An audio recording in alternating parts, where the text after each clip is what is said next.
Naam, karibu katika kipindi cha Mizani ya Wiki, kipindi kinachoangazia mada kubwa katika juma husika. Juma hili kumekuwepo na mambo mengi, lakini kubwa yametokea kule Zanzibar, ambako tunafahamu sasa uteuzi wa baraza la mawaziri ambao ni serikali ya umoja wa kitaifa. Tayari baraza hilo limekamilika. Mawaziri hao waliapishwa baada ya kuwa wameteuliwa na Rais wa Zanzibar Dr. Hussein Ali Mwinyi. Mawaziri hao watatu ambao waliapishwa juma hili ni Dr. Saada Mkuya Salum ambaye ni waziri katika ofisi ya makamu wa kwanza wa rais. Alikadhalika kuna waziri Nasol Ahmed Mazrui, yeye ni waziri wa afya, ustawi wa jamii, wazee, wanawake na watoto. Alikadhalika Omar Said Shaban, yeye ni waziri wa viwanda.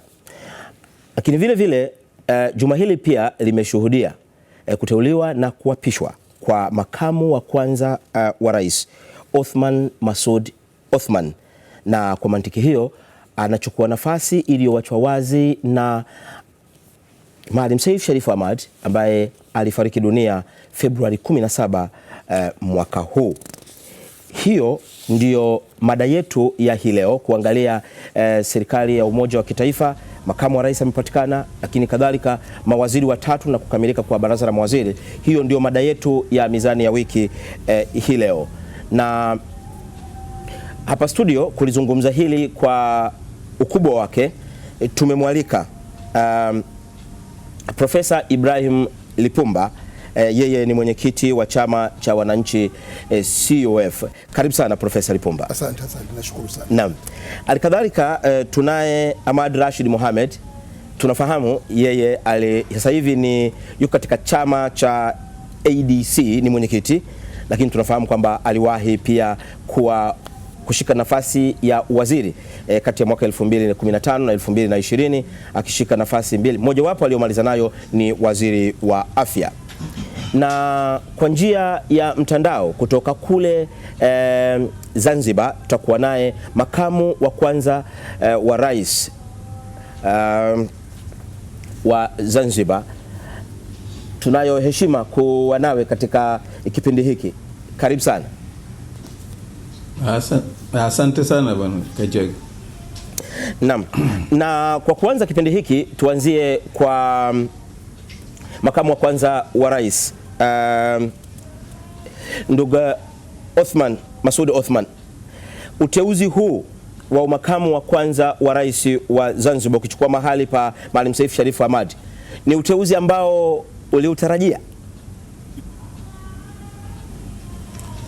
Kwa kweli sikutarajia, na sikuwa na sababu hasa za msingi za kutarajia, kwa sababu kwa kawaida tumezoea kwamba teuzi za namna hizi zinatokana na watu ambao wamekuweko katika uwanja wa siasa, na kwa nafasi hii na hasa kwa aliondoka watu ambao wamekuweko kwenye nyanja ya siasa pengine kwa muda mrefu, wazoefu, ndio lilikuwa hasa limezoeleka kwa kweli, na si wengi ambao walikuwa wakitarajia. Pengine walikuwa na matamanio hayo, walikuwa na hamu hiyo, lakini katika hali ya kawaida si jambo ambalo mtu ungelitarajia kusema kweli.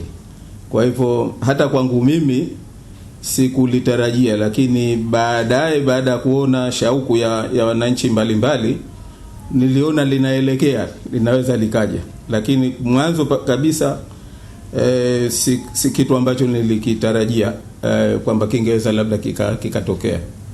Hiyo shauku ambayo umedokeza hapo ni shauku ya namna gani hiyo ya wananchi, ambapo hatimaye ukaanza kuona hizo dalili kwamba ungeweza kuwa ndio mwenyewe wa kushika nafasi hiyo?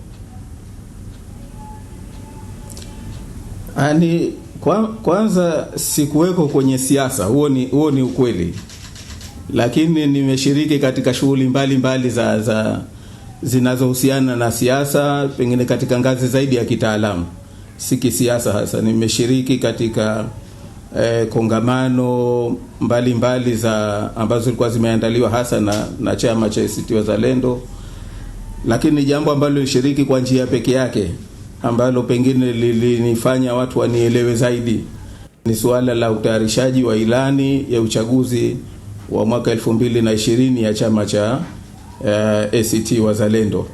Nilishiriki kwa kiasi kubwa, lakini na pia wakanipa heshima ya kuizindua na kuieleza kwa wananchi na kwa vyombo vya habari.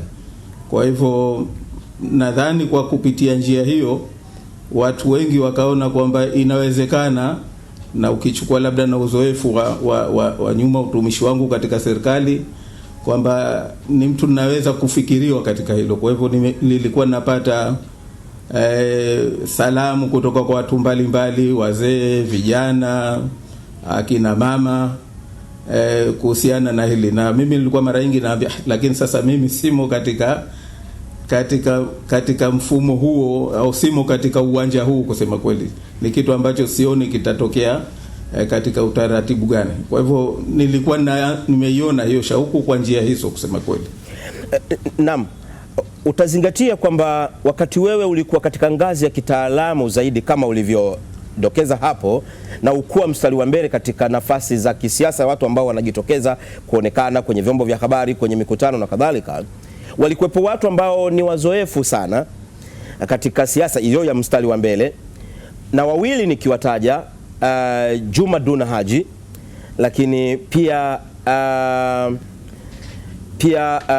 huyu ambaye sasa anakuwa ni waziri wa afya, Nasoro Mazrui. Kule kuibuka kutoka, pengine tunaweza kusema kutoka mstari wa nyuma kidogo na kuvuka kwenda mstari wa mbele kuliko hawa ambao ni maarufu, binafsi imekupa sura gani katika namna ambavyo wenzako pengine wanakuchukulia? Mimi nimeiona kwamba kwa sababu ni hao wenzangu wenyewe ndio ambao wamenipendekeza, kusema kweli. Hakukuwa na utaratibu wa kugombea, wala hakukuwa na utaratibu wa kupiga kampeni, wala hakukuwa na utaratibu wa kutakiwa mtu kujieleza ama kujipanga katika jambo hili. Kwa hivyo mimi naamini kwamba katika hao uliowataja wameshiriki, na ni kweli kwamba walishiriki kwa kiasi kikubwa kuja kwanza kunishawishi, lakini na pili kunipendekeza kwamba naweza kufaa katika nafasi hii. Kwa hivyo nilivyoichukulia mimi ni kwamba wao wameona kwamba aina na mwelekeo wa matarajio ya wananchi katika kujenga nchi yetu, na kwamba sasa hivi ajenda au mtazamo mkubwa zaidi ni katika namna gani tunaweza tukatoka Zanzibar hapa tulipo kwenda katika tuseme hatua nyingine ambayo itaipeleka Zanzibar mbele kimaendeleo, kiustawi wa jamii, kusema kweli, lakini na pia katika kupunguza umaskini. Kwa hivyo nadhani walichukulia uzoefu wangu katika utumishi, lakini na pia namna nilivyoweza kuarticulate zile sera ambazo wao walizipeleka kwa wananchi kupitia ilani, nadhani iliwajenga imani kwamba naweza kuifanya kazi hii. Kwa hivyo kwangu mimi nachukulia kwamba ni imani kubwa, na imani kwa kawaida ni amana, lazima uirejeshe, na kuirejesha kwa utaratibu huu ni kwamba ni kuitumikia na kuitendea haki na kufikia yale matarajio ambayo wananchi wanayo, lakini na pia matarajio ambayo wenzako pia ambao wamekupa imani hii watakuwa nayo. Ndio nimeichukulia kwamba kwa kweli ni jambo kubwa sana kwangu, na najipanga katika kutimiza yale matarajio yao ambao walikuwa nayo. Na swali fupi, wewe ni mwanasheria, tunafahamu kwa kupitia wasifu wako na ukiwa umeshika nafasi ya mwanasheria mkuu Zanzibar wakati fulani, na pia mwendesha mashtaka wa Zanzibar. Kwa utaratibu ulioendeshwa na ACT Wazalendo hadi ukapatikana kuwa makamu wa kwanza wa rais wa Zanzibar, na kama wanasheria mnavyosema kwamba moja ya misingi ya sheria ni haki, unaweza kueleza nini kwamba utaratibu huu uliotumika, japo ukuwa na kampeni, ulitoa nafasi na haki ya wanachama kushiriki na kuona kwamba wamekuwa nafasi hiyo, japo wamepatikana mtu ambaye wote wanakubaliana kwamba anafaa kushika wadhifa huu muhimu? Mimi nadhani katika jambo hilo la kujiuliza, msingi ni kwamba je, masharti ya kikatiba ya ACT Wazalendo yalifuatwa? Na masharti ya kikatiba ni kwamba ni chombo gani ambacho kina mamlaka ya kufanya hivi, na chombo kinachokabidhiwa kamati ya uongozi kwa mfano ambayo imekabidhiwa jukumu hili ni wao wana busara, wana hekima nyingi. Kwanza kufika pahala wakaaminiwa na chama kushika nafasi hizo peke yake inawapa imani na inawapa watu ile kuwaamini kwamba ni watu ambao watatumia hekima, lakini sio tu kutumia hekima, lakini watatumia misingi ya katiba yenyewe. Na katika hii kamati na wanasheria na kuna watu ambao ni wazoefu sana kusema kweli, kisiasa, ni wazoefu katika uongozi vile vile, akiwemo kiongozi wa chama, akiwemo mwanasheria mkuu wa chama maarufu Babduni mwenyewe, na hata Mazrui mwenyewe, ni watu ambao wameshiriki katika hili. Kwa hivyo sina sababu ya kuona kwamba labda kulitokea kutotendeka haki katika hili, na lingetokea hilo tungelisikia au angalau tungeliona kwa dalili ya kwamba hapa kupita haki labda, na tungeliona kwa njia nyingi tu, lakini mshikamano ambao umeoneshwa wakati wa mchakato, lakini na pia ule mshikamano ambao umeoneshwa baada ya mchakato huu kumalizika ni kielelezo kwamba ulifanywa kwa njia ya haki. Sina wasiwasi hata kidogo katika hilo kusema kweli. Na asante sana kwa maelezo hayo ya mwanzo kutuweka sawa katika kipindi hiki. Sasa turejee studio na tutarejea kwako makamu wa rais wa kwanza wa Zanzibar Othman Masoud Othman Sharif. Tutarejea kwako hapa studio. Kama nilivyokuambia mwanzo, tunao Profesa Ibrahim Lipumba pamoja naye Ahmad Rashid Mohamed. Profesa Lipumba, tumemsikia makamu wa kwanza wa rais, mazungumzo yake, japo tumsikia hapa alivyozungumza baada ya kuapishwa. Anakupa mwangaza gani, ukizingatia kwamba wewe umekuwa ni mtu ambaye umeshiriki wakati ule ukiwa chama cha wananchi CUF na michakato hii ambayo ilikuja kuleta serikali ya umoja wa kitaifa ambayo leo Zanzibar wanafurahia? Anakupa sura gani ulivyomsikia kwa maneno yake kutoka mdomoni mwake? Naam. Jambo la kwanza nianze kwa kumpongeza kwa kuteuliwa kuwa makamu wa kwanza wa rais wa serikali ya mapinduzi ya Zanzibar.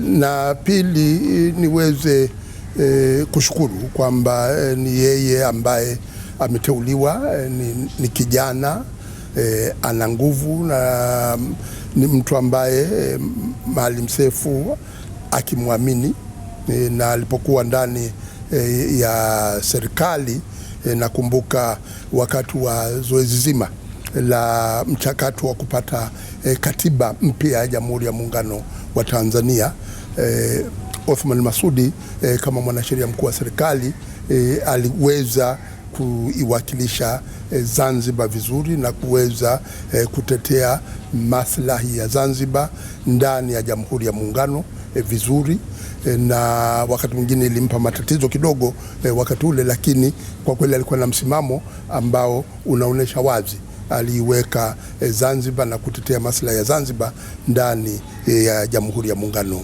wa Tanzania. Kwa hiyo, na kwa kuwa pia ameshiriki kikamilifu katika kuandaa ilani ya uchaguzi ya ACT hususan kwa upande wa Zanzibar, na kwa sababu kwa ACT Zanzibar ina historia ya CUF, kwa hiyo zile sera ambazo tulikuwa tunazizungumza wakati wa CUF pia zimo ndani ya ilani ya uchaguzi ya ACT. Na ukizingatia kwamba Zanzibar ni kisiwa, kwa hiyo uchumi wake mkuu unategemea biashara, unategemea utalii, unategemea uvuvi, maslahi ya bahari. Kwa hiyo ni mambo ambayo kwa kuwa yeye ndio ameshiriki katika kuiandaa, anaweza kupata fursa nzuri kuweza kuyapenyeza ndani ya serikali na kuwasaidia ndugu zetu wa CCM kwamba jamani, katika mambo ambayo yanayofaa kuweza kuyatilia mkazo haya ni mambo mazuri ambayo yanaweza yakaleta maendeleo ya jamii, maendeleo ya uchumi na kuweza kutokomeza umaskini katika Zanzibar yetu. Naam. Ahmad Rashid Mohamed, naona una tabasamu na umekuwa ndani ya serikali ya umoja wa kitaifa. Bashasha hii inatueleza nini baada ya kumsikia makamu wa kwanza wa rais? Kwanza niseme tu kwamba nirudie tu kumpongeza Mheshimiwa makamu wa kwanza wa rais. Nilishampongeza, lakini kumpongeza chama cha ACT Wazalendo kwa kuweza kufikiria jina lake na hatimaye kumpelekea rais wa Zanzibar Dr. Hussein Ali Hassan Mwinyi, naye akakubali akaweza kumteua. Nasema wote wawili tunahitaji kuwapa pongezi. Maana unaweza kupeleka jina alafu likakataliwa lakini alikubali jina na akamteua, na kwa maana hiyo amejenga imani naye, na ndio msingi wa kwanza katika shughuli hizi, kwamba yule anayekuteua ana imani kiasi gani na wewe kwamba unaweza kumsaidia, na ni jambo moja ambalo la faraja sana. Lakini la pili niseme tu kwamba kama alivyosema profesa, sote tunamfahamu Mheshimiwa Othman Masoud. Tunamfahamu, kwanza alikuwa mwanafunzi wa Mwalimu Seif. Alikuwa anamfahamu Mwalimu Seif vizuri sana. Aha. Kwa ngazi gani? Alipokuwa shule, muulize tu atakwambia. Kipindi kile Mwalimu Seif akifanya kazi ya ualimu kati ya mwaka 64 mpaka 72 kabla ya kwenda chuo kikuu. Alifundisha, ni moja katika wanafunzi wake. Kwa hiyo anafuata nyayo kwa kiasi fulani za mwalimu wake. Lakini la tatu la msingi sana ni kwamba tunachohitaji Zanzibar ni umoja wa kitaifa. Tunachohitaji Zanzibar ni maendeleo ya Wazanzibari. Tunachohitaji Zanzibar ni amani na utulivu Zanzibar. Na makamu wa kwanza rais kama mwanasheria ni vitu ambavyo kila wakati ndani ya fani yake kwanza ni vitu ambavyo anafanyia kazi. Naamini hilo kabisa. Kwa hiyo atakuwa na mchango mkubwa sana kumsaidia rais katika nia yao nzima kabisa ya kujenga umoja wa kitaifa Zanzibar. Na ndio nafikiri jambo la msingi sana. Bila hiyo hakuna maendeleo. Hata jana rais alikuwa anarudia kwenye msikiti akisema jambo, bila ya umoja wetu hakuna maendeleo Zanzibar. Lazima tushikamane. Sasa tunawezekana kuna manifesto imeandaliwa ya CCM ya nani, lakini by the end of the day kuna mambo ya msingi lazima yasimamiwe. Na mambo moja la msingi ni ile la serikali ya umoja wa kitaifa na tunu aliyotuachia Mwalimu Seif pamoja na rais wetu. Rais walishirikiana pamoja na Mwalimu Seif, wakasema jamaa, tufike bahali tuseme yanatosha. Tujenge umoja wa kitaifa Zanzibar, tujenge maendeleo ya pamoja Zanzibar. Kwa hiyo inawezekana tukawa na sera mbalimbali, lakini by the end of the day lazima sera hizo ziendane na kusaidia Zanzibar. Na moja ambalo la msingi sana, Zanzibar ni kisiwa au ni visiwa. Chenyewe peke yake hakiwezi kupanuka kufanya biashara na mahusiano bila kuingia kwenye mipaka mingine. Nayo sehemu kubwa ni sehemu ya Jamhuri ya Muungano wa Tanzania.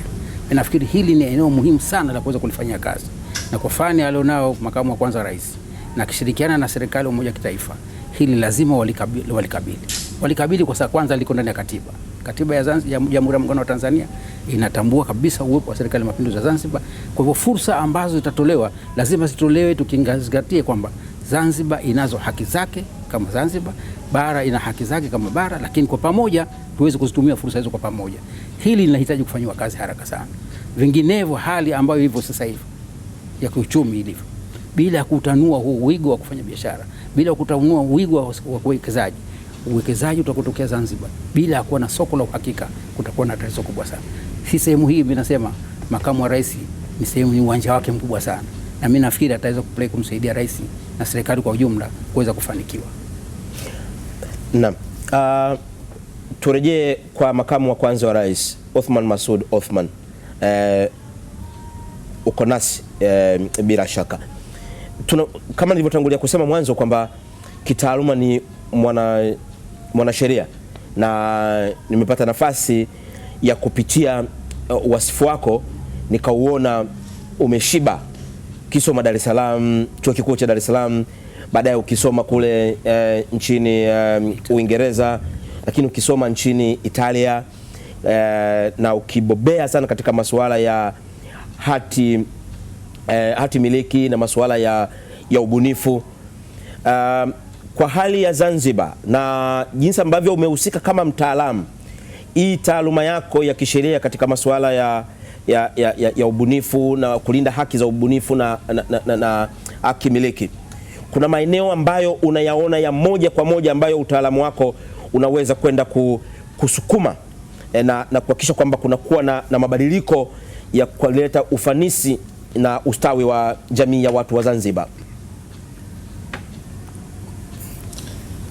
Asante sana. Fani ya ubunifu au kulinda haki za wabunifu na uvumbuzi, kusema kweli, ina sehemu kubwa sana katika uchumi wa Zanzibar kama itatumika ipasavyo. Lakini kutumika ipasavyo kwenyewe hatuwezi tukaanza kwenye sheria. Kwanza ni hatua ya mwanzo ni kukuza vile vipaji na kujenga mifumo ambayo itawezesha kwanza wale wabunifu wenyewe, na hasa kwa mfano kwa upande wa Zanzibar kuna wasanii wengi. Kwa upande wa Zanzibar kuna upande wa wabunifu kwa mfano wanaofanya kazi za mikono, lakini na pia kwa upande wa Zanzibar kuna wale ambao kuna advantage, kwa mfano ya kitu tunaita GI, yani geographical indication. Kuna kitu kama karafuu za Zanzibar ambazo zina hadhi au zina thamani maalumu ambayo huwezi kuipata katika dunia, na kuna nchi mbalimbali ambazo zimetumia bidhaa zao kama hizi kuzizidisha thamani. Kwa mfano leo ukiangalia karafuu katika soko la dunia ni kama pengine tani moja ni kwa dola 9,000 10,000, haizidi hapo. Lakini kama itafanyiwa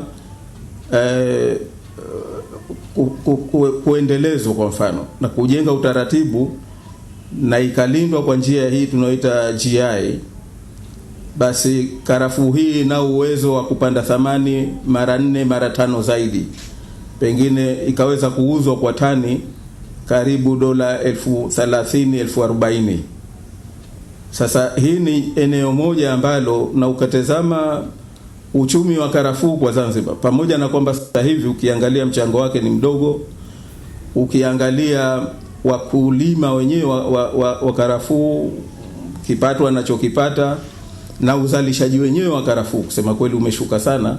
Lakini kama utatengenezwa mfumo wa kuweza kuiendeleza hii kwa kutumia mifumo hii ya kidunia ya kulinda haki za mazao kama haya maalum, basi naamini tunaweza tukatengeneza eneo moja la uchumi ambalo ni kubwa sana. Na kwa mazingira ya karafuu, sifa yake ni kwamba inamfaidisha kuanzia mwenyewe mzalishaji mpaka mtoto mdogo. Kwa hivyo ni ile tuseme taathira yake au uwezo wake wa kumjumuisha kila mtu katika uchumi wa karafuu ina thamani kubwa sana kusema kweli. Lakini sasa hivi tumetengeneza mazingira ya kuhodhi mno kwa upande wa serikali. Samahani.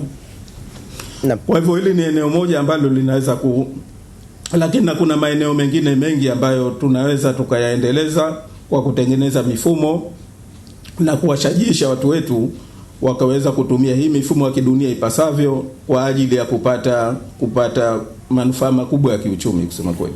Kwa huyu mtu ambaye afahamu huo mfumo wa GI ambao umeutaja hapo, unaweza ukatufanulia kidogo huo mfumo unafanyaje kazi katika kuleta ufanisi wa biashara ya zao la karafuu?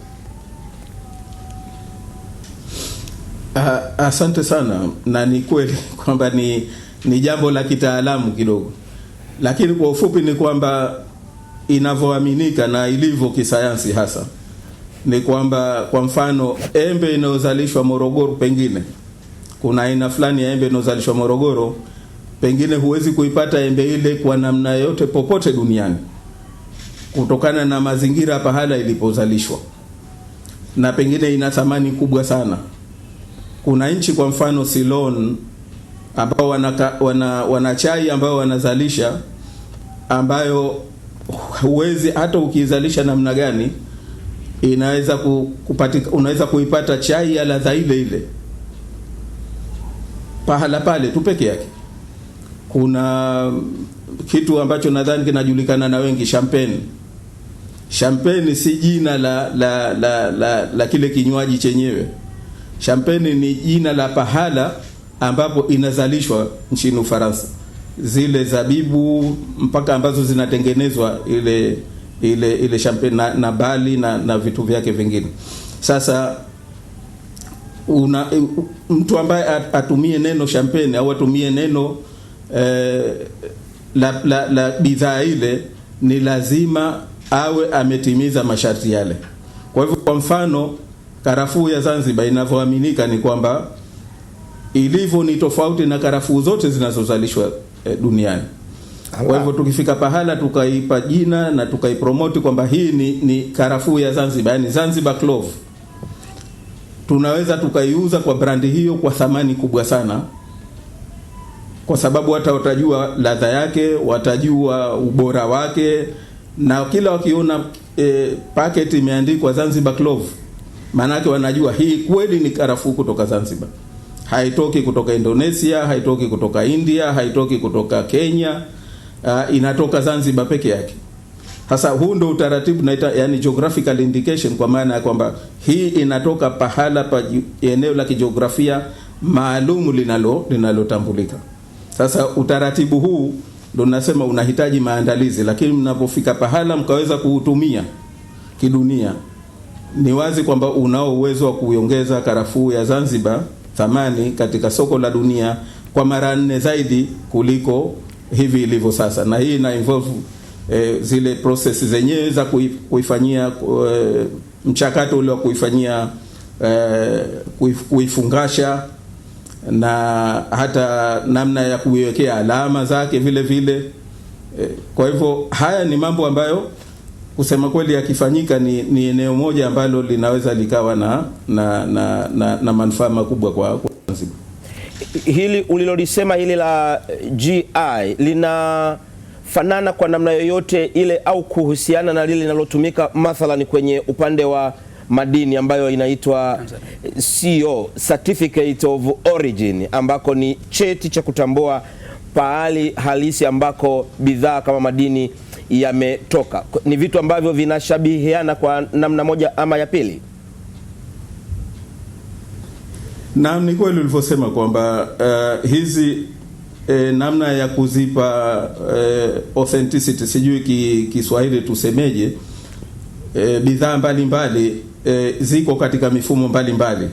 Sasa kwa upande wa madini kuna huu mfumo wa certification ambao zamani ulikuwa umehodhiwa na makampuni kama Dibea na mengineyo, lakini sasa hivi dunia imetengeneza mifumo maalum ya utaratibu huu, kwanza kwa ajili ya kuondoa uporaji wa madini na rasilimali kama hizi kutoka katika nchi mbalimbali, hasa nchi maskini.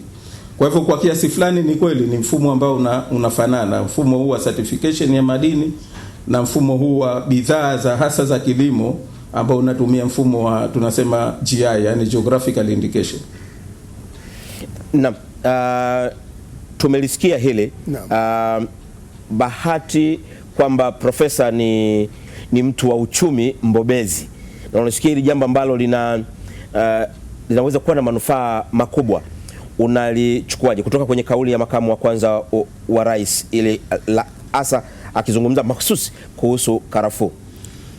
Kwa kweli ni wazo zuri na tumekuwa nalo kwa muda kidogo, lakini ni wazo la msingi kabisa kwamba uweze kuifungasha karafuu ya Zanzibar na kuweza kuiuza kuwa hii ni karafuu inayotoka Zanzibar na ndiko ambako hasa inakopatikana.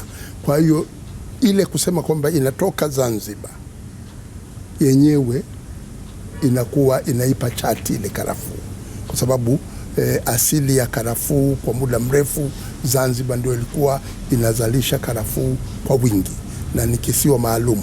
Na Zanzibar, jina la Zanzibar lenyewe ni biashara kubwa kwa karafuu, kwa mazao yote ambayo yanaweza kuwa yanatoka Zanzibar. Jina la Zanzibar ni kubwa. Nakumbuka mimi nilipokuwa nafanya shughuli hizi za kitaaluma, nilikwenda Toronto, chuo kikuu cha Toronto, Canada. Tukakuta pana club imeitwa Zanzibar. Yani ile kuitwa tu Zanzibar ilikuwa ni klabu ambayo inaleta wateja wengi kwa jina. Kwa hiyo Zanzibar na ukienda duniani Zanzibar inajulikana kama jina duniani kote kama jina. Kwa hiyo bidhaa karafuu inayotoka Zanzibar, ukienda supermarket New York, ukienda supermarket London, ukakuta kuna kichupa chenye karafuu cha Zanzibar. Karafuu chache tu unaweza kuuza $10, $15, $20 kwa sababu ni karafuu iliyotoka Zanzibar. Hivi sasa tunauza tu kwa ujumla, labda nyingine zinatumika kwenye sigara Indonesia na hivi na nini, lakini kwa kweli kama packaging ikifanywa vizuri na amezungumza hapo makamu wa kwanza wa rais kwamba serikali isihodhi, dola isihodhi kila kitu, tuweze kutoa fursa kwa wafanya biashara kuweza kujua taratibu za kibiashara, namna gani ya kuweza kuvipackage vitu hivi na kuweza kuvimarket, kuviuza kwenye soko la dunia, kuweza kupata pato kubwa zaidi kuliko tunavyopata hivi sasa. Lakini pia muhimu hilo pato likipatikana liweze kushuka, pia limshukie mpaka mkulima na yeye aweze kufaidika na pato hilo. Lakini pia pana matunda ambayo kwa mfano Arabuni ukipata hizi mnahitaji mkono wa tembo, ndizi mkono wa tembo za Zanzibar zinapendwa kwelikweli, lakini hamna utaratibu mzuri wa kuweza kuzizalisha kwa wingi na kuziuza. Embe, kuna embe Muyuni, kuna embe Boribo za Pemba. Alimuradi kuna vitu ambavyo vikifanyiwa utaratibu mzuri wa kuweza kuviuza unaweza kupata soko maalum, kwa sababu vitu hivyo vinatoka Zanzibar. Nimemwona Ahmad Rashid anatikisa kichwa hapa kwamba ana jambo la kuongeza. La kuongeza ni kwamba katika serikali ya awamu ya 7 ambapo nami nilipata kushiriki, hili la branding tayari limeshafanyika kwa kiasi kikubwa sana. Karafuu tayari na baadhi ya bidhaa nyingine mbalimbali. Kwa hiyo naamini watakapokaa kwenye serikali wakipitia kumbukumbu zilizo nyuma, watakuta kuna kazi kubwa sana imeshafanyika katika hili la branding.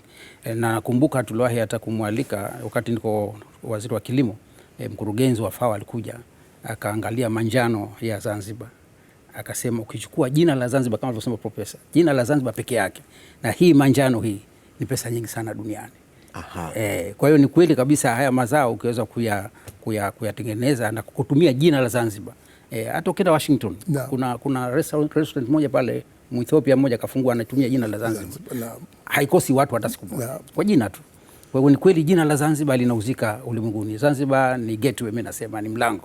Ina historia ndefu sana. Tukiitumia vizuri historia yake, tukitumia na hizo GI na nyinginezo certifications nyingine tukizitumia, tunaweza kabisa kuuza Zanzibar. Na ndio maana rais wa Zanzibar immediately alipokutana na wafanyabiashara alisema kwamba jambo moja ambalo atalifanya serikali yake ni kuhakikisha kabisa anafungua milango kwa wafanyabiashara kuweza kuwekeza Zanzibar, lakini vile vile kupromote uchumi wa Zanzibar.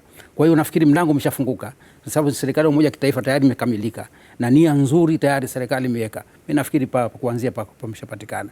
Na awamu ya 7 ilifanya mambo mengi tu, wayachukue, wayatazame yapi limebakia wapi, waendeleze pale ambapo wamefikia, including hiyo branding ya karafuu unavyozungumza hivi sasa.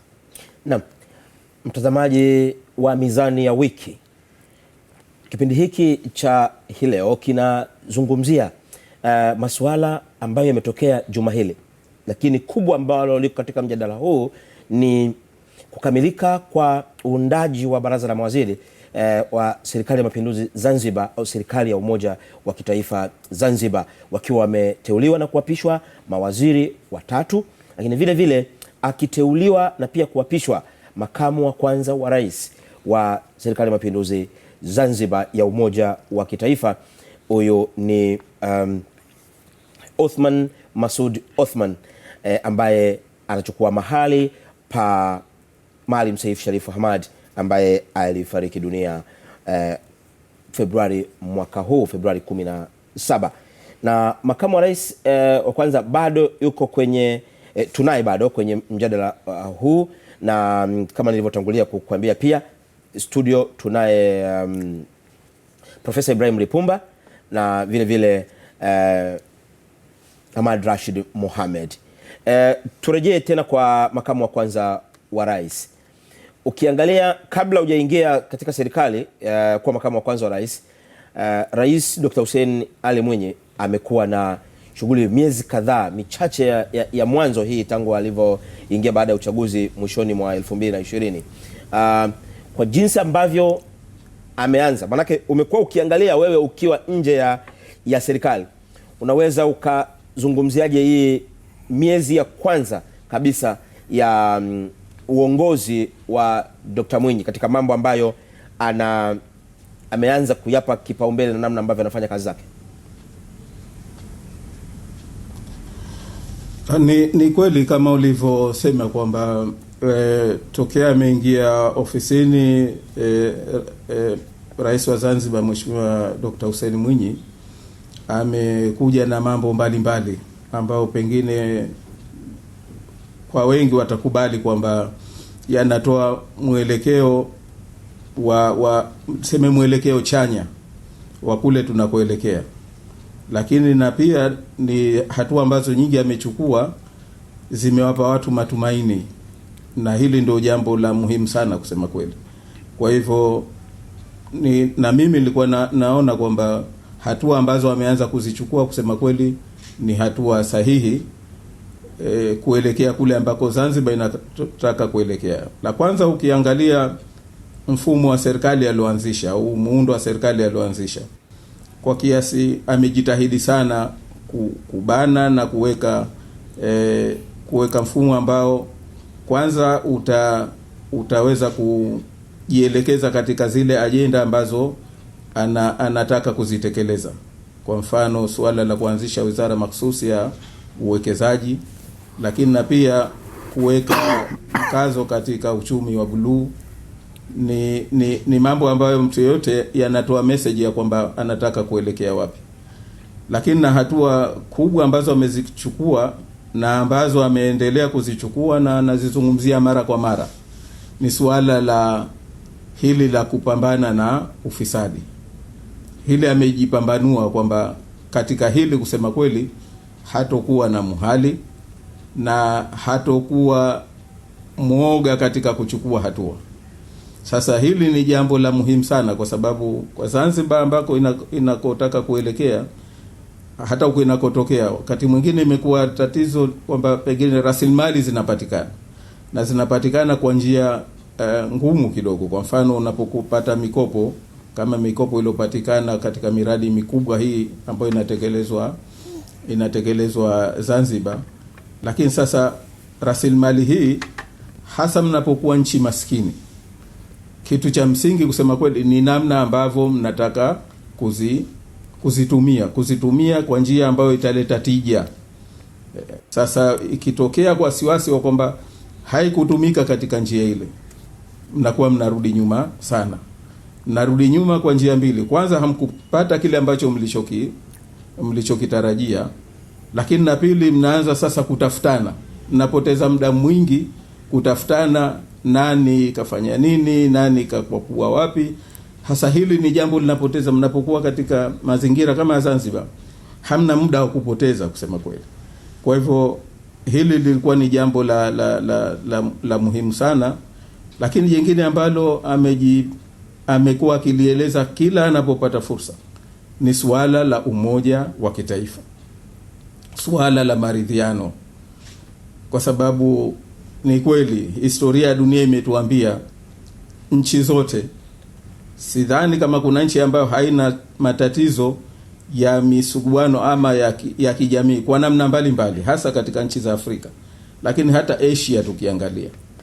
Lakini hata nchi ambazo zimepiga hatua kwa kiasi kikubwa, kwa mfano kama Marekani, ni nchi moja ambayo imetoka kwenye misuguano mikubwa ya kijamii na mpaka sasa yanaonekana ya zile athari zake kusema kweli. Lakini kinachowafanya au kinachofanya nchi siku zote iweze kwenda mbele ni lazima uwe na nchi moja. Kuna nchi ambayo duniani the most peaceful inasifiwa ni nchi ya Uswisi. Lakini nchi ya Uswisi ukiangalia, si kwamba eti ni Waswisi. No. Pale kuna watu ambao wana asili ya Kijerumani, wanazungumza Kijerumani. Na Kijerumani kimekubaliwa kama ni moja katika lugha ya taifa. Kuna watu wanaozungumza Kifaransa na Kifaransa kimekubaliwa kwamba ni lugha moja ya taifa. Wanaozungumza Kitaliana, hawa wote na wanaozungumza lugha ya asili, lakini wana lugha 4 rasmi za taifa na utamaduni wao ni wa namna 4 tofauti, unaweza ukasema, ukichanganya na utamaduni wa 5 wa dunia nzima inayoishi pale. Sasa lakini wamewezaje? Ni kwa sababu wameweza kuweka mifumo ambayo inawafanya kwamba waendelee na waende kama nchi moja. Sasa hili ni jambo la muhimu sana, na Zanzibar tusahau kuendelea kama tutaendekeza na tutabaki katika hii misuguano ya kijamii ambayo haina tija, na ukiangalia hasa haipo, lakini inatengenezwa kwa sababu ya manufaa ya watu wachache. Na ukiangalia haya ndio yanayowafanya watu waone kwamba kama wao wanaweza wakashiriki vizuri katika wengine hawapasi kushiriki. Kwa hivyo hizi hatua zote ambazo wamezichukua kwa kweli zote ni za muhimu na zinajielekeza katika yale mambo ambayo kweli Zanzibar inahitaji kuyakabili na kuyawekea utaratibu katika kusonga mbele. Lakini yote haya sasa, wajibu wangu mimi kwa mfano kama makamu wa kwanza wa rais ni kumsaidia Mheshimiwa Rais, kuisaidia nchi yetu na kutimiza wajibu wangu wa kuona namna gani mifumo hii yote inaweza tukaimarisha. Kwa mfano katika kupambana na rushwa, kuna bado mapungufu mengi ambayo ya kitaasisi, kuna mapungufu ya kisheria, lakini kuna mapungufu pengine hata ya kisera. Wengi tunaona kwamba kupambana na rushwa au na ufisadi zaidi ni matokeo yake au yatafanikiwa kama kuna watu watakamatwa, watapelekwa mahakamani na watafungwa. Tunaona kama mtu kama hakutokea watu wakafungwa, basi hapo hatujapambana na ufisadi. Lakini ukitazama uzoefu ulioko, mimi nimetoka au sasa hivi nilikuwa ninafanya kazi katika hii shirika la Umoja wa Mataifa la WIPO katika bodi inayosimamia uadilifu na uwajibikaji. Moja katika jambo ambalo wamefanikiwa sana ni kuweka mifumo ambayo ya kuzuia rushwa, kuondoa kila aina ya mwanya wa kunini rushwa. Na ukitazama yanatokea, lakini kila anapotokea, kikubwa katika kupambana na ufisadi ni kuchunguza mwanya ulikuwa upi na kuweka mifumo ambayo haitoleta tena ule ufisadi, kwa sababu ukisema tu mtu kupelekwa mahakamani na kutiwa hatiani si jambo la rahisi, kwa sababu mbalimbali zile. La kwamba mtu kakamatwa akaenda akapelekwa mahakamani, tunaweza mkawalaumu pengine waendesha mashtaka, ukawalaumu wapelelezi, ukawalaumu mahakama, lakini mwisho wa siku inabaki kwamba ili mtu atiwe hatiani katika makosa ya namna hii, basi ni kazi kubwa sana. Kwa hivyo dunia, best practices za kidunia wameconcentrate zaidi katika kuondoa mianya. Kwa kweli wameweka mifumo mizuri ambayo inaziba kila mwanya wa kuweza utakaosababisha kuwepo na rushwa. Sasa nadhani ni mambo kama haya ambayo Mheshimiwa Rais ameanza nayo na amejipambanua kwamba kweli amedhamiria katika kuifanya Zanzibar ipige hatua. Sasa ni wajibu wetu sisi kuweza kumsaidia katika kutimiza azma hizi na nyingine ambazo zitakuja baadaye, kusema kweli. Swali fupi, swala la muhali amelizungumza Dr. Mwinyi, na inaonekana kwamba limekuwa ni shida katika masuala mbalimbali, kesi na mambo mengine, kesi za udhalilishaji na vitu vingine yanayofanana na hayo. Kwa jinsi alivyoanza Dr. Mwinyi, unaiona jamii mapokeo ya jinsi serikali ilivyokuja, kwamba manake hapa ni kwamba tunakwenda kama msemo wa Kiingereza unaosema kwamba chepe liite chepe. Huko bara inaitwa chepe, sina hakika Zanzibar inaitwaje, na sio kijiko kikubwa. Huko Zanzibar watu wanaweza kuanza kuelewa kwamba sasa tunaita chepe inaitwa chepe na sio kijiko kikubwa katika masuala hayo ya kuondoa muhali. Mimi naamini kwamba hilo linawezekana kabisa, na linawezekana kwa sababu binafsi yangu mimi nina uzoefu, nimefanya miongoni mwa kazi mbaya za kufanya kwa hapa Zanzibar. Kwa mazingira ya Zanzibar, udogo wake unamjua kila mtu, na mimi nimefanya kazi ya kuwa mkurugenzi wa mashtaka kwa miaka 9 nikiwa ndo mwanzilishi wa ofisi yenyewe. Naelewa unapozungumza suala la mashtaka, unapozungumza mtu naelewa ule nguvu ambazo zinatumika, na nguvu zinazotumika zaidi za muhali, kwa sababu jambo la kwanza atafatwa mzee wako, la pili atafatwa pengine mama watoto, kila mtu ambaye anajulikana pengine kwa maneno ya hapa anakuweza, basi atafatwa ili kwamba usaidie katika hilo. Na watu hawajali, inawezekana mtu pengine kafanya jambo la kutoa roho ya mtu, kaua, lakini bado watu wanahangaika kwamba huyu aloua, hawajali ile roho ya mwingine. Huyu aloua basi yeye atoke. Unajiuliza, hivi ni mtu kafikiri namna gani kwamba kuna mwingine katoka roho au kamtoa roho, na pengine wakati mwingine ni kijana mdogo, ana wazee wake, pengine ni mtu ana family, kaacha watoto, kaacha mke, lakini bado watu wanahangaika kwamba huyu atoke. Hasa haya ni mazingira ya kawaida, lakini msingi wa Zanzibar ni kwamba watu wakishakujua kwamba unasimama katika misingi. Mimi nilikuwa ninasema zamani Zanzibar kwamba Zanzibar ukishakubali kuitwa mkaidi, ukishakubali kuitwa mjinga, watu wanasema hata likitokea jambo la mhali kama hivyo, sasa yule usende, mjinga yule bwana kweli kweli. Sasa hili linakusaidia, unafika pahala unaweza kufanya kazi za watu kwa sababu wanajua kwamba yule mjinga bwana, ukenda atakuletea mambo yake ya sheria, kwamba lakini yametokea mengi na tuliweza kufanya kazi hizo, na nadhani ushahidi upo. Kuna kesi nyingi ambazo wengine rafiki zangu wa karibu sana, watu tunaoelewana, lakini kwa sema hili bwana lilivyotokea ni lazima tusimame katika sheria. Mwisho wa siku mimi nimepewa kazi hii, siwajibiki hapa tu, lakini nakwenda kuwajibika kwa Mungu pia. Nimeikubali kazi hii, ni lazima nitizame leo na kesho, kwa sababu hii kazi ninayoifanya mimi huwa nasema haitimii hata sanda yangu. Kwa hivyo siwezi nika compromise katika jambo ambalo najua kwamba hili si haki na hili haiwezekani. Kwa hivyo mimi naamini kadhamiria huu muhali kwa Zanzibar upo mwingi sana kama mwenyewe alivyosema, lakini naamini kwa dhamira yake ilivyokuwa wazi, basi haiwezi kumdhuru huu muhali sana. Na kushukuru. Nimejifunza pia kwamba kumbe ukienda Zanzibar ukisikia mtu anaitwa mjinga, sio ujinga ambao tunaufahamu pengine na huku bara, ni kitu kingine.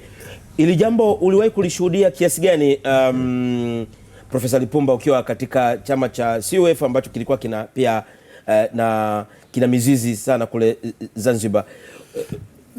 Mimi nashukuru msimamo ambao makamu wa kwanza wa rais amekuwa nao, kwamba tujenge mfumo, kwamba katika kushughulikia masuala ya rushwa sio tu swala la kusema amekamatwa huyu kapelekwa mahakamani ama mifungwa. Hapana, tujenge mifumo ya kuzuia ile rushwa yenyewe kwanza isitokee, kwamba iwe vigumu kuweza kutokea ile rushwa. Kwa hiyo swala hili la kujenga mfumo ni jambo la msingi sana.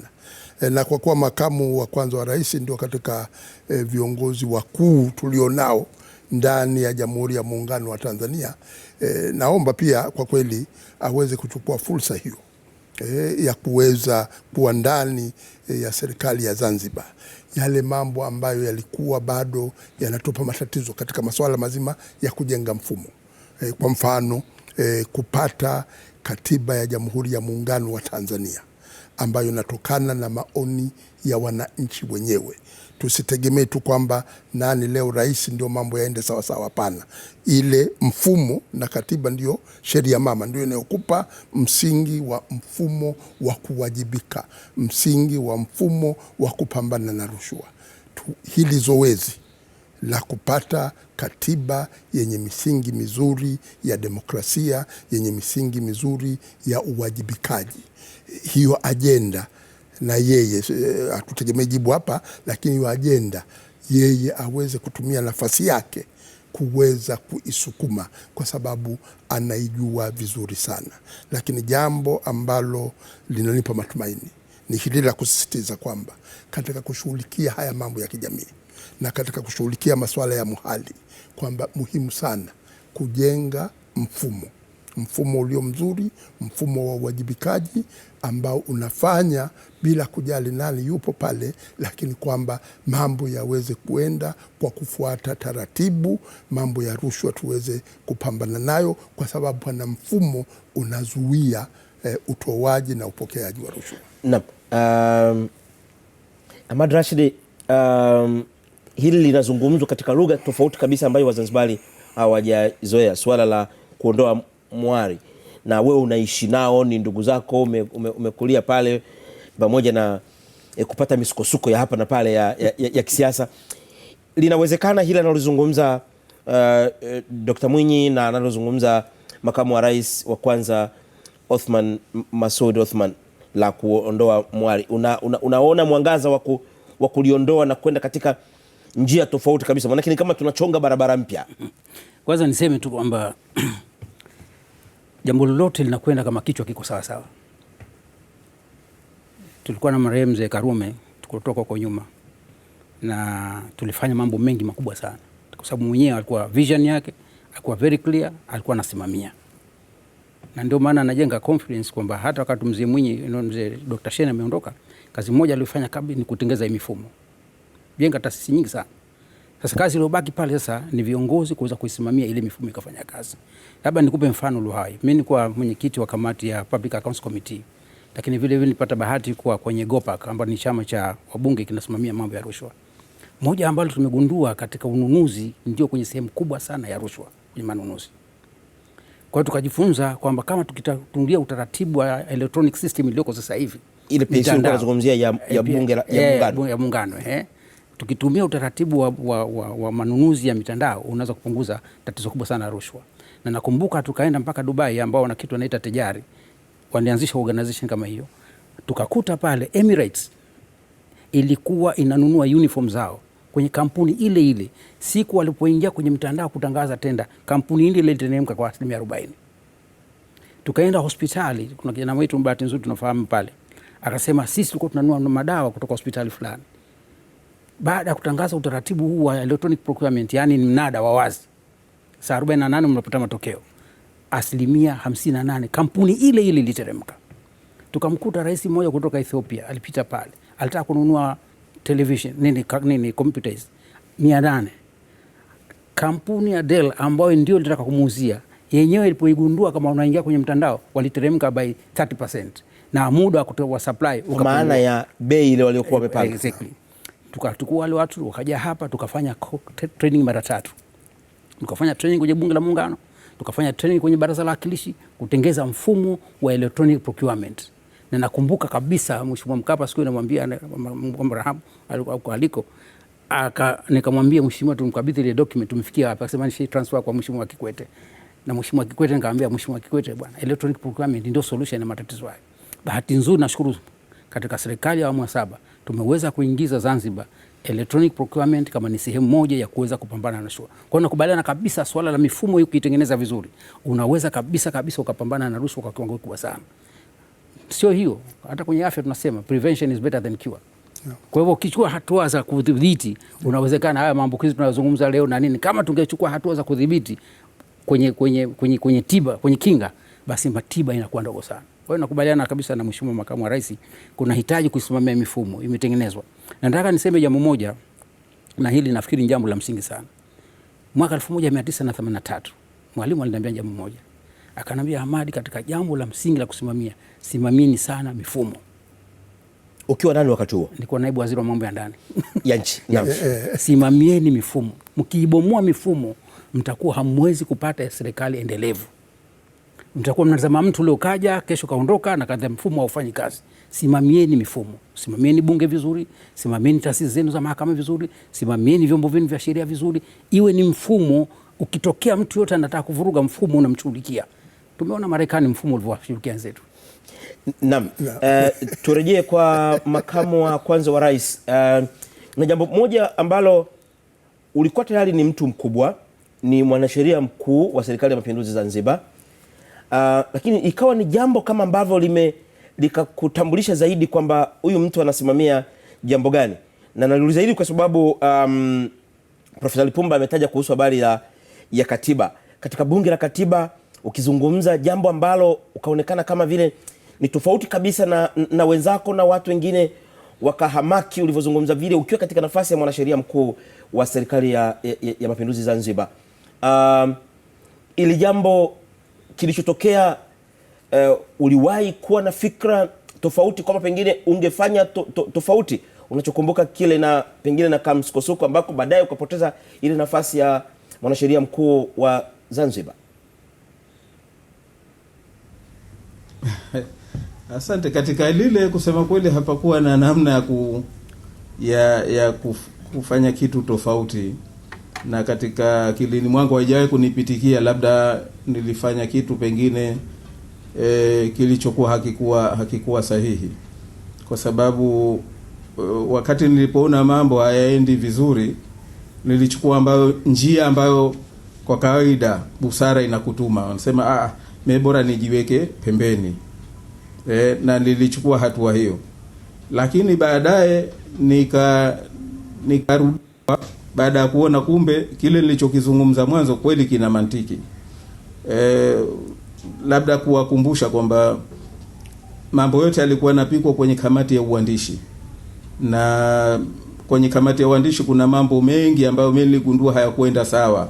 Kwanza, kuna chapter ambazo muhimu zilishaandikwa ambazo hazikuwashirikisha wa baadhi ya sisi ambao, hasa mimi nikiwa mwanasheria mkuu wa Zanzibar. Unaandikaje chapter inahusu mambo ya muungano wakati hukunishirikisha? Na imeandikwa kwa maelekezo ambayo pengine nilipaswa nishiriki kikamilifu. Sasa na kuna baadhi ya mambo ambayo niliyaeleza kwamba bwana, haya ni vizuri ya tuwekee utaratibu wake, kwa sababu nadhani tunakwenda tofauti, lakini pia nikaona hatutofika pahala tutaelewana, nisije nikakwamisha kazi ya ile kamati ya uandishi.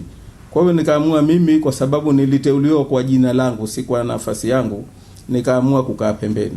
Wengine hawakunifahamu, lakini waliponiita nikawafahamisha kwamba hapa kwa nini mimi nimeamua kukaa pembeni. Wamo wenzangu ambao ni weledi zaidi, na bahati nzuri miongoni mwa waliokuwemo kwenye ile kamati walioendelea nayo ni ambaye sasa hivi ni mwanasheria mkuu Dr. Mwinyi. Kwa hiyo, lakini nao baadaye wakakutana na matatizo. Baada ya kukutana na matatizo wakaandika kwa viongozi wa serikali kwamba jamani, kuna mambo haya 17. Mambo haya kusema kweli yatakuwa kama yatakwenda kama hivi ilivyo, tutapata matatizo makubwa. Tumetengeneza kitu kwa gharama kubwa sana, lakini hakitokuwa na manufaa. Baadaye mambo yale 17 wakaamua serikali huku kwamba basi kwa itishe vikao vya kuyajadili, ambao viliongozwa na makamu wa pili wa rais, na alimshirikisha ambaye hata sasa hivi ni makamu wa rais, mama yetu dada Samia, na viongozi wengine, mawaziri wote walikuweko Dodoma wakati ule. Mimi binafsi yangu nikawapa ushauri kwa hatua ilipofikia, tutafute yale mambo ambayo kweli haya yakikubalika, yani yasiporekebishwa yanaweza kutuletea matatizo makubwa. Tukafika pahala tukakubaliana mambo 8, na mimi nikatakiwa nije nimweleze rais wetu huku Zanzibar. Nikachukua hatua hiyo, nikasafiri, nikaja nikamweleza, na bahati nzuri yote akayakubali, na akaongeza bahati nzuri mambo 2. Sasa kilichotokea ni kwamba baada ya kurudi Dodoma, wa kawaida sio sikupata tena instruction kutoka kwa kiongozi wangu. Kaja tu waziri mmoja na ananiambia, bwana, sisi tumekubaliana ya mambo yote tu yakubali. Nikamwambia no, lakini tumeshafikisha hatua ya kiongozi wetu, mmeshawasiliana naye. Wakasema kwamba sisi tumekaa hapa tumekubaliana na yeye atajulishwa vile vile. Nikamwambia hiyo haiwezekani, kwa sababu mimi ndiye kama mwanasheria mkuu nachukua dhamana ya jambo hili. Nyinyi wenzangu baada ya miaka 5 tu hakuna mtu ambaye atajua kama mlikuwa wajumbe wa bunge la katiba. Lakini mimi kwa miaka 200 na ukuja nitaendelea kwamba yako yameshatokea. Uingereza wana kesi maarufu ya Sir Edward Coke. Baada ya miaka mpaka leo zaidi ya miaka karibu 1000 bado anabeba dhima ya kosa ambalo alilifanya akiwa mwanasheria mkuu. Kwa hiyo naamini ulichokifanya kilikuwa ndo sahihi na msimamo wako unabaki. Ndio ninachosema kwamba nikamwambia kama ni hivi, mimi basi nimeamua bora nisipige kura, sitaki kuleta sitofahamu. Na nikarudi Zanzibar. Kwa hivyo wengine wanaposema sikuwepo ni kwa misingi hiyo. Nikarudi Zanzibar, lakini baadaye nikaambiwa tena nikaulizwa nilipofika Zanzibar, kwa nini hukutaka kupiga kura? Nikaeleza na kiongozi akakubali kwamba kweli yeye hajaambiwa na msimamo wake bado ni ule ule katika mambo ambayo tumekubaliana, na akanitaka nirudi Dodoma na yeye atazungumza na kiongozi wetu aliyokuweko Dodoma. Lakini nilipofika Dodoma, kiongozi wetu badala ya kunieleza akanipa maelezo tofauti. Sasa nikamwambia ni moja katika mawili, ama nisije kupiga kura ama nipige kura kama hivyo unavyoniambia wewe kwamba bwana kila mtu apige kura akili kichwani mwake. Na mimi kusema kweli sasa kama kupiga kura akili kichwani mwake, sasa na mimi sinayo akili ya kwangu. Kwa hivyo ndio nikafika hapo tulipofika, lakini hapakuwa na kitu ambacho ningeweza kufanya tofauti, kwa sababu ni mambo tulikubaliana. Ilikuwa ni swala la baina ya ukweli na kutokuwa kweli. Sijui kama siasa maana yake ni hiyo. Nilikuja kuona baadaye kwamba labda pengine siasa kweli nilikuwa siifahamu. Maana yake unaweza kwenda kinyume na kitu ambacho mmekubaliana. Lakini sikuweza kufanya kitu chengine, na hata ingetokea leo nisingeweza kufanya kitu chengine. Nashukuru sana ni kwa msingi wa kanuni zetu hizi, kwa sababu wanasema wazungu kwamba the principle of being principled is to be principled. Huwezi kuwa half principled. Hiyo ndio kanuni ya maisha, kusema kweli. Uwe mkweli, huwezi kuwa mkweli nusu nusu. Naam. Kwa mantiki hiyo tunamuona makamu wa kwanza wa rais mwenye msimamo. Lakini kwa maneno mawili au neno moja, maanake tunaona kwamba Zanzibar itakwenda mbele. Kwa kweli tuna jembe. Naam. Katiba mpya ina jembe. Naam. Tunaiona Zanzibar inakwenda mbele. Kabisa. Mimi nasema wajitahidi kushirikiana pamoja, wakae pamoja, wazungumze. Isipokuwa kuna jambo moja tu la msingi la kuzingatia vile vile. La msingi unajua? Moja tu.